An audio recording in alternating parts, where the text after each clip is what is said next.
Hello বন্ধুরা, সবাইকে স্বাগত জানাই স্টাডি সাকসেস কোচিং সেন্টারে। বন্ধুরা, তোমরা জানো আমরা ইতিমধ্যে কিন্তু ওয়েস্ট বেঙ্গল পুলিশের কনস্টেবল এবং এসআই এক্সামের জন্য জেনারেল অ্যাওয়ারনেসের ক্লাস কিন্তু শুরু করে দিয়েছি। ইতিমধ্যে একখানা ক্লাস শুরু করে দিয়েছি, এক ক্লাস হয়ে গেছে আমাদের। তো আজকে আমরা যেটা আলোচনা করব, যে ওয়েস্ট বেঙ্গল পুলিশ এসআই 2019-এর পরীক্ষায় যে সকল 50খানা কোশ্চেন এসেছিল সেই কোশ্চেনগুলোই। আগের দিন আমরা আলোচনা করেছিলাম কলকাতা, মানে তোমার ওয়েস্ট বেঙ্গল পুলিশের কনস্টেবল কনস্টেবল 2019 যে প্রিলিমসের এক্সাম, তার 50খানা কোশ্চেন আলোচনা করেছিলাম। তো সেই ক্লাসটা যারা দেখোনি তো অবশ্যই দেখে নেবে। এইভাবে আমরা কিন্তু এখন প্রিভিয়াস ইয়ার কোশ্চেনগুলোই একের পর এক প্রিভিয়াস ইয়ার কোশ্চেনগুলোই কিন্তু তোমাদের জন্য আলোচনা করব। এবার তার আগে আমরা আগের দিন যে হোমওয়ার্কটা দিয়েছিলাম, হোমওয়ার্কটা দেখো। ভারত সরকারের প্রথম আইন অফিসার কি? ভারত সরকারের প্রথম আইন অফিসার। তো এটা সঠিক অ্যান্সার হয়ে যাবে ভারতের অ্যাটর্নি জেনারেল। এটাই অপশন নাম্বার সি হয়ে যাবে সঠিক অ্যান্সার। এটার সঠিক অ্যান্সার মাত্র একজন করেছে, সে হচ্ছে সেলিমা। সেলিমাই সঠিক অ্যান্সার করেছে, আর বাকি কেউ সঠিক অ্যান্সার করতে পারেনি। তো আজকের যে হোমওয়ার্কটা দেখো, এটা আশা করি সবাই এর অ্যান্সার দেবে। এলাহাবাদ প্রশস্তির রচয়িতা কে? এলাহাবাদ প্রশস্তির রচয়িতা কে? হরিসেন, বিশ্বাস দত্ত, কালিদাস না হচ্ছে শূদ্রক? কোনটা হবে সঠিক অ্যান্সার সেটা তোমরা কমেন্ট করে জানাবে, ঠিক আছে? অবশ্যই কমেন্ট করে জানাবে। তো এরপরে চলো এবার শুরু করি আজকের ক্লাসের প্রথম কোশ্চেন। প্রথম কোশ্চেন যেটা রয়েছে দেখো, বীরবলের আসল নাম কি ছিল? বীরবল, বীরবলের আসল নাম কি ছিল? না হচ্ছে মহেশ দাস। মহেশ দাস ছিল বীরবলের আসল নাম। নিউটনের প্রথম সূত্রটি, নিউটনের যে প্রথম গতিসূত্রটি পরিচিত হয়েছে, বলো। নিউটনের প্রথম গতিসূত্র, যেটাকে আমরা বলি জড়তা, জড়তার মূলনীতি হিসাবে কিন্তু পরিচিত হয়েছে। এরপরে 3 নম্বর দেখো, জালিয়ানওয়ালাবাগের হত্যাকাণ্ড ঘটেছিল। জালিয়ানওয়ালাবাগ হত্যাকাণ্ড কবে ঘটেছিল? যেটা তোমাদের আগের ক্লাসে আলোচনা করেছিলাম, সেখানেও কিন্তু কনস্টেবল এক্সামেও কিন্তু এই কোশ্চেনটা এসেছিল, জালিয়ানওয়ালাবাগ হত্যাকাণ্ড কবে ঘটেছিল। তো এটা হয়ে যাবে 1919 সালে। 1919 সালে, সেখানে শুধুমাত্র সালটা ছিল, এখানে কিন্তু তার সঙ্গে সঙ্গে এই ডেটটাও দিয়ে দিয়েছে দেখো, 13ই এপ্রিল।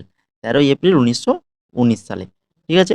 এরপর দেখো 4 নম্বরে, ভারতের রাষ্ট্রপতি নির্বাচন হন, ভারতের রাষ্ট্রপতি নির্বাচন হন কার দ্বারা? না হচ্ছে সংসদের সদস্য এবং রাজ্য আইন পরিষদের সদস্যগণ দ্বারা। সংসদের সদস্য এবং রাজ্য আইন পরিষদের সদস্যগণ দ্বারা। প্যালিওন্টোলজি নিম্নোক্ত কোন বিষয়ের অধ্যয়ন?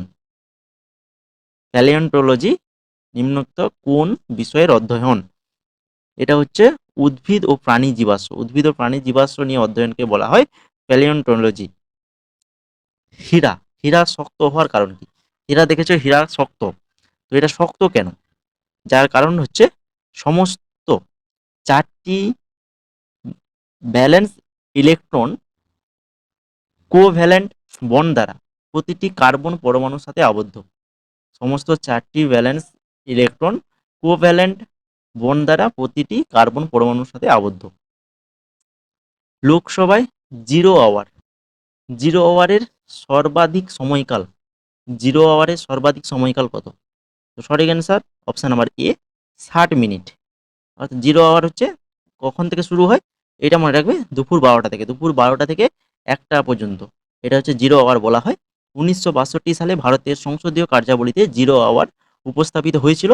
এটিকে 0 আওয়ার বলা হয় কারণ এটি প্রায় দুপুর 12টার সময় শুরু হয় বলে। এরপরে দেখো 8 নম্বর, নিম্নলিখিত বিভাগের কোনটি থেকে ভারত তার জিডিপির সর্বাধিক অংশ লাভ করে? জিডিপি, জিডিপি সব থেকে বেশি লাভ করে কোনটা থেকে? সেটা হচ্ছে সেবা ক্ষেত্র, সেবা ক্ষেত্র থেকে কিন্তু সব থেকে বেশি জিডিপি লাভ করে। 9 নম্বর, প্রাকৃতিক নির্বাচনের আইন যার দ্বারা সম্পর্কিত, প্রাকৃতিক নির্বাচনের আইন যার সাথে সম্পর্কিত, কার সাথে সম্পর্কিত? ডারউইন। প্রাকৃতিক নির্বাচনের আইন ডারউইনের সাথে সম্পর্কিত। চার্লস ডারউইন 1859 সালে বিবর্তনের তত্ত্বে on the origin of species, ভালো করে নামটা মনে রাখো, on the origin of species, এই বইতেই কিন্তু প্রাকৃতিক নির্বাচনের সূত্রটি প্রদান করেছিলেন, ঠিক আছে। 10 নম্বর দেখো, নিম্নলিখিত কোনটি ডায়াবেটিস আক্রান্ত ব্যক্তির প্রয়োজন? ডায়াবেটিস, ডায়াবেটিস যে আক্রান্ত তার কিন্তু প্রয়োজন ইনসুলিন, ইনসুলিনের প্রয়োজন। গোবর গ্যাস, গোবর গ্যাসের প্রধান উপাদান কি?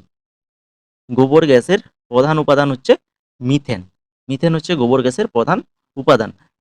বায়োগ্যাস অর্থাৎ যেটা হচ্ছে গোবর গ্যাস, গোবর গ্যাস বা বায়োগ্যাস যেটা বলতে পারো, যেখানে মিথেন, হাইড্রোজেন ও কার্বন ডাই অক্সাইড থাকে, ঠিক আছে, এই তিনটে গ্যাস ভালো করে মনে রাখো। তারপরে 12 নম্বর, letters from a father to daughter বইটি লিখেছেন। Letters from a father to daughter, এই বইটি লিখেছেন কিন্তু জওহরলাল নেহরু। জওহরলাল নেহরু লিখেছেন বইটি।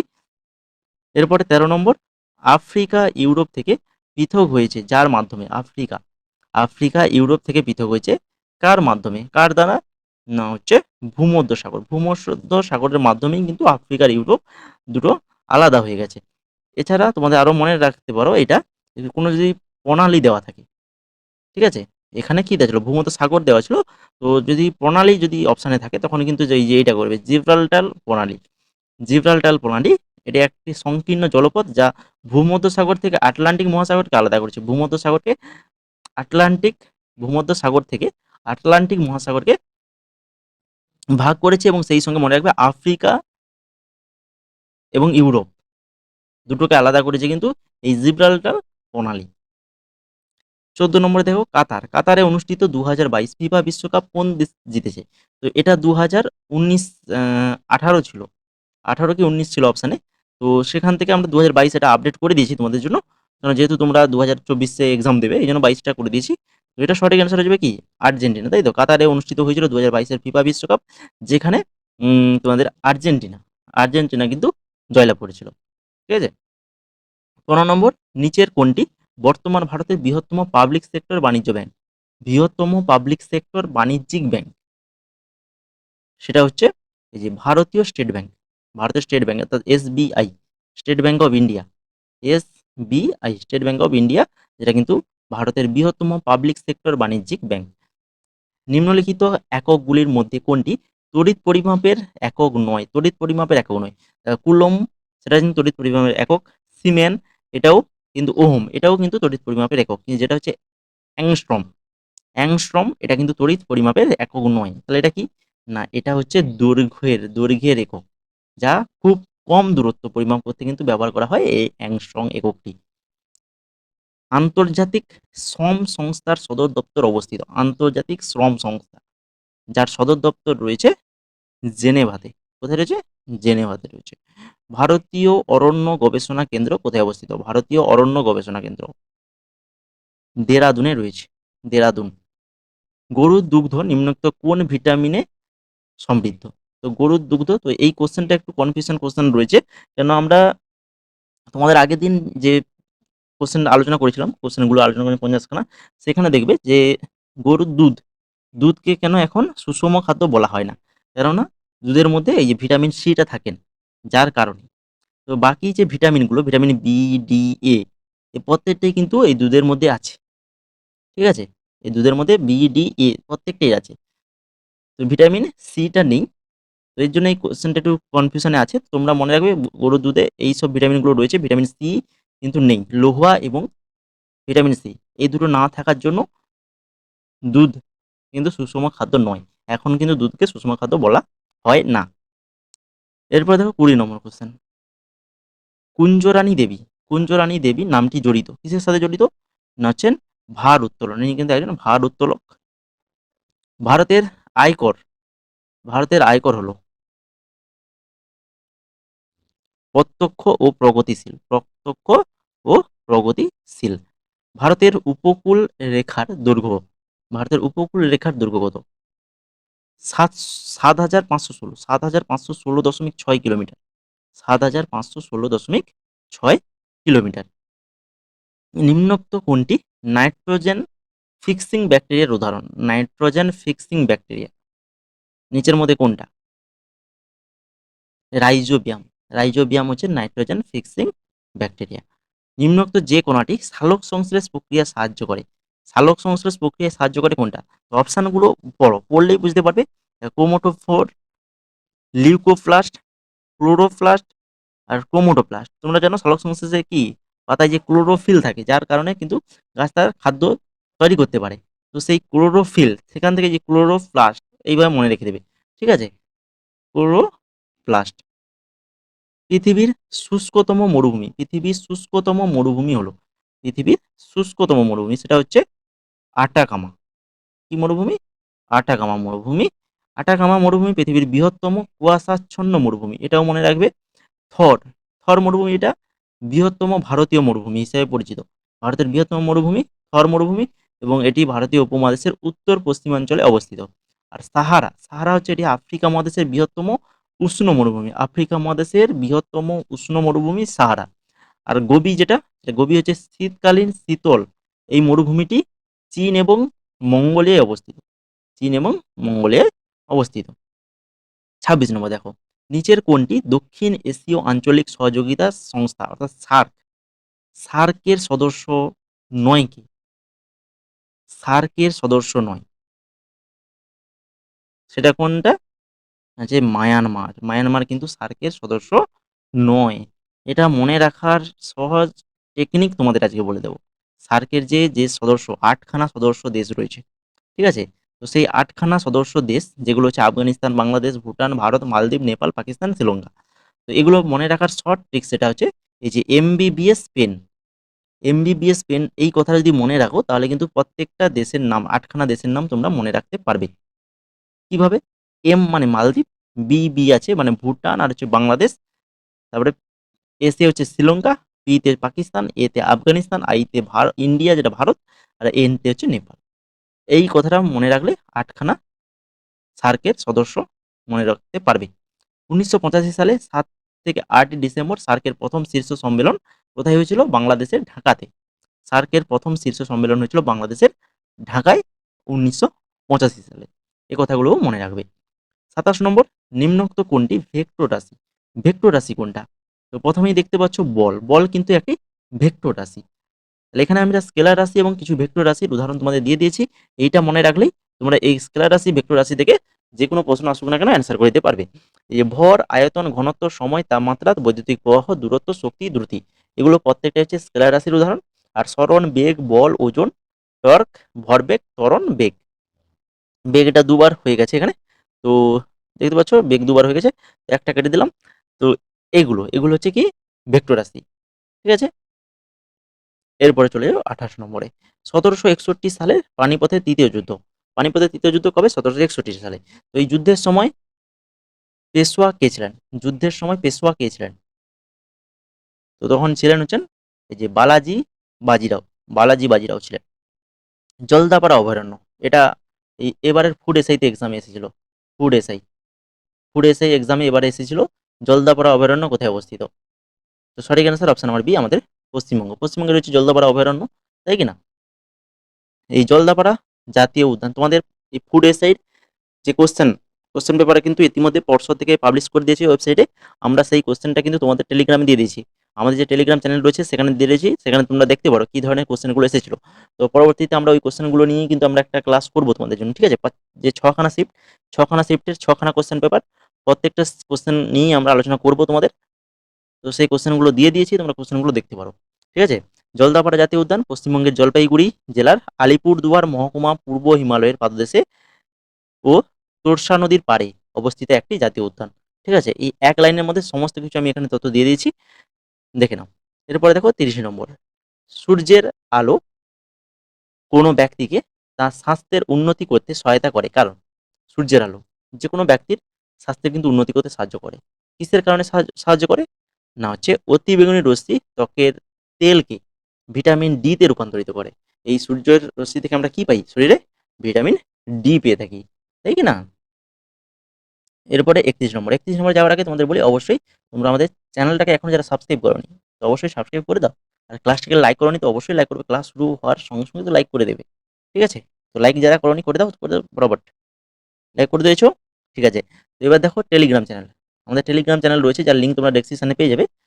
ক্লাসের শেষে জয়েন করে নেবে, টেলিগ্রাম চ্যানেলে জয়েন করে নেবে, করে নিলে ওখানে কিন্তু তোমরা আমাদের পিডিএফগুলো পেয়ে যাবে। আমরা যে ইনফরমেশনগুলো দিই সেখানে আমাদের টেলিগ্রামে ইনফরমেশন দেওয়া হয়, যা কিছু তথ্য সব কিছু টেলিগ্রামে, ঠিক আছে? তো টেলিগ্রামে জয়েন করে যাও। এবার দেখো ৩১ নম্বরে, পশ্চিমবঙ্গের কোন জেলার রাজা রামমোহন রায় জন্মগ্রহণ করেন? রাজা রামমোহন রায় পশ্চিমবঙ্গের কোন জেলায় জন্মগ্রহণ করেছিলেন?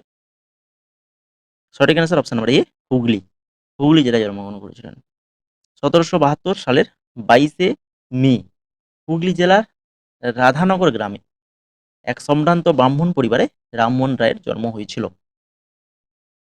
৩২ নম্বর, গীতা গোপীনাথ কোন আন্তর্জাতিক সংস্থা নিযুক্ত হওয়ার প্রথম মহিলা প্রধান অর্থনীতিবিদ? গীতা গোপীনাথ কোন আন্তর্জাতিক সংস্থায় নিযুক্ত হওয়া প্রথম মহিলা প্রধান অর্থনীতিবিদ? অপশন নাম্বার ডি আন্তর্জাতিক মুদ্রা তহবিল। আন্তর্জাতিক মুদ্রা তহবিলের প্রথম মহিলা প্রধান অর্থনীতিবিদ গীতা গোপীনাথ। লীলাবতী লিখেছিলেন, লীলাবতী এটা কে লিখেছেন? না, এটা লিখেছেন ভাস্করাচার্য, ভাস্করাচার্যের লেখা। সূর্য নিচের কোনটি থেকে শক্তি অর্জন করে? সূর্য, সূর্য যে শক্তি অর্জন করে এটা হচ্ছে নিউক্লিয়ার ফিউশন, নিউক্লিয়ার ফিউশন। এইভাবে তোমাদের অপশানটা ছিল ফিউশন দিয়ে, তো ফিউশন মানে হচ্ছে সংযোজন, মনে রাখো নিউক্লিয় সংযোজন, নিউক্লিয় সংযোজনের মাধ্যমে শক্তি অর্জন করে। আর ফিশন মানে বিভাজন, ঠিক আছে, ফিশন মানে হচ্ছে বিভাজন, ফিউশন মানে সংযোজন।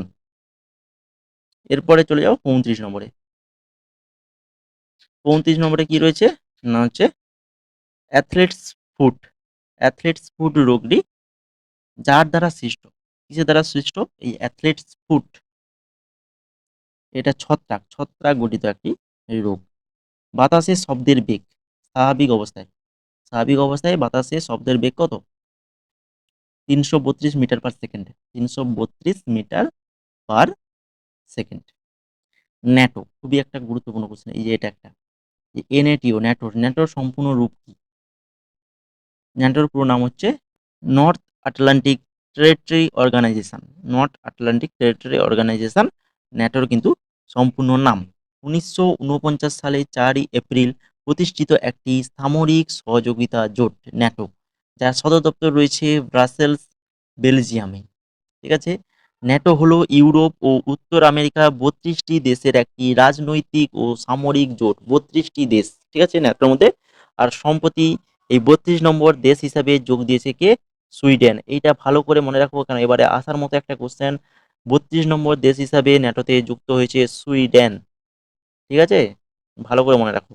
এরপর দেখো 38 নম্বর, দ্রোণাচার্য পুরস্কার দেওয়া হয়, দ্রোণাচার্য পুরস্কার যেটা দেওয়া হয় প্রশিক্ষকদের, প্রশিক্ষক অর্থাৎ যে খেলার কোচ যারা থাকে তাদেরকেই কিন্তু দেওয়া হয় দ্রোণাচার্য পুরস্কার। মাতাতিলা জলবিদ্যুৎ প্রকল্প, মাতাতিলা জলবিদ্যুৎ প্রকল্প কোন নদীর ওপর অবস্থিত? এটা রয়েছে উত্তরপ্রদেশের বেতোয়া নদী। তাহলে মাতাতিলা জলবিদ্যুৎ প্রকল্প কোথায় রয়েছে, কোন রাজ্যে? উত্তরপ্রদেশ। কোন নদীতে? না হচ্ছে বেতোয়া নদী, বেতোয়া নদীর উপর রয়েছে। এরপরে 40 নম্বর, রকেটের কাজ, রকেট, রকেটের কাজ যে নীতির উপর ভিত্তি করে হয়? রকেট কিন্তু ওড়ে নিউটনের সূত্র অনুযায়ী, অর্থাৎ নিউটনের থার্ড ল, তৃতীয় গতিসূত্রর মাধ্যমেই কিন্তু রকেট কিন্তু তার কাজ করে। 41 নম্বর, বাণিজ্যিক সারগুলিতে নিম্নলিখিত কোন মৌলটি থাকার সম্ভাবনা সবচেয়ে কম? বাণিজ্যিক যে সারগুলো হয় তার মধ্যে কিন্তু থাকার সম্ভাবনা কম রয়েছে, সেটা হচ্ছে সিলিকন, সিলিকন সব থেকে কম পরিমাণে থাকে। নিচের কোনটির ঘনত্ব সব থেকে বেশি? কোনটির ঘনত্ব সব থেকে বেশি বলেছে? তো সেটা হচ্ছে হিরো, অর্থাৎ হীরা, হীরার কিন্তু ঘনত্বটা সবচেয়ে কম, সবচেয়ে কম নয় বেশি। 43 নম্বর দেখো, লন্ডন স্টক মার্কেটের স্টক মার্কেট সূচক হিসেবে উল্লেখ করা হয়, লন্ডন স্টক মার্কেটের স্টক মার্কেট সূচক হিসেবে এই যে ফুটসি, অর্থাৎ এফটিএসই, এফটিএসই ফুটসি, যেটা লন্ডনের স্টক মার্কেট সূচক হিসেবে উল্লেখ করা হয়। নিম্নলিখিত নোবেল গ্যাসগুলির মধ্যে যেটি বায়ুমণ্ডলে অনুপস্থিত, কোন নোবেল গ্যাসটি বায়ুমণ্ডলে অনুপস্থিত? এই যে হিলিয়াম, নিয়ন, আর্গন, ক্যাপ্টন, রেডন, জেনন, এগুলো কিন্তু সবগুলোই নোবেল গ্যাস। তো এগুলোর মধ্যে যেটা হচ্ছে রেডন, রেডনটা কিন্তু অনুপস্থিত থাকে।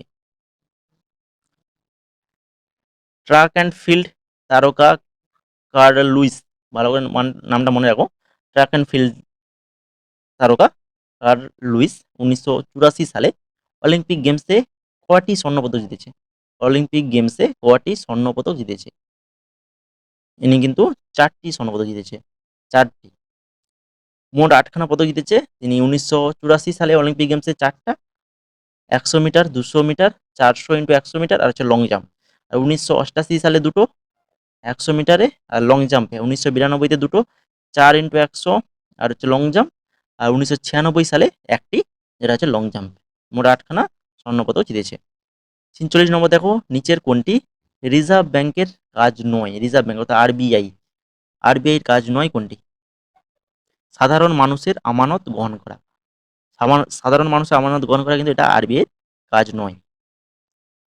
কালো কার্পাস মাটি অন্য প্রচলিত নাম কি? কালো কার্পাস মাটি অর্থাৎ কালো মাটি, কালো মাটির আরেক নাম কি? রেগুর মৃত্তিকা, তাই তো, কৃষ্ণ মৃত্তিকা, রেগুর মৃত্তিকা বলা হয়। কোন শিলালিপিতে অশোকের নাম করা হয়েছে ব্যক্তিগতভাবে? তার উপাধি দেবানাম পিয়া, দেবানাম পিয়া দিয়ে নয়, দেবানাম পিয়া দিয়ে নয়। কোন শিলালিপিতে অশোকের নাম করা হয়েছে ব্যক্তিগতভাবে? তার উপাধি দেবানাম পিয়া দিয়ে নয়, সেটা হচ্ছে মাস্কি, মাস্কি শিলালিপিতে। নিম্নলিখিত কোন মধ্যে কোনটি কণা নয়? কণা, কণা নয় কোনটি? এই যে ডেল্টা, তোমরা শুনেছো তিনটে কণা আলফা বিটা গামা, এই তো আলফা বিটা গামা তিনটে কণা, কিন্তু ডেল্টাটা কিন্তু কণা নয়। আর লাস্ট কোশ্চেন, 50 নম্বর কোশ্চেন, শিক্ষার অধিকার অর্থাৎ আরটিআই আইন অনুসারে, আরটিআই অনুসারে স্কুলগুলিতে উচ্চ প্রাথমিক স্তরে শিক্ষার্থী শিক্ষক অনুপাত কি হওয়া উচিত? শিক্ষার্থী এবং শিক্ষকের অনুপাত কি হওয়া উচিত? হচ্ছে 35:1, অর্থাৎ 35 জন স্টুডেন্টে একজন শিক্ষক, ঠিক আছে, 35:1 হওয়া উচিত। তো এই ছিল মোট 50খানা কোশ্চেন। তো আশা করি সবার ক্লাসটা ভালো লেগেছে। যদি ভালো লেগে থাকে অবশ্যই ক্লাসটা লাইক করো, বন্ধুদের শেয়ার করো এবং চ্যানেল নতুন হয়ে থাকলে অবশ্যই চ্যানেলটিকে সাবস্ক্রাইব করে বেল আইকনে ক্লিক করে রাখো এই ধরনের গুরুত্বপূর্ণ ক্লাস রেগুলার পাওয়ার জন্য।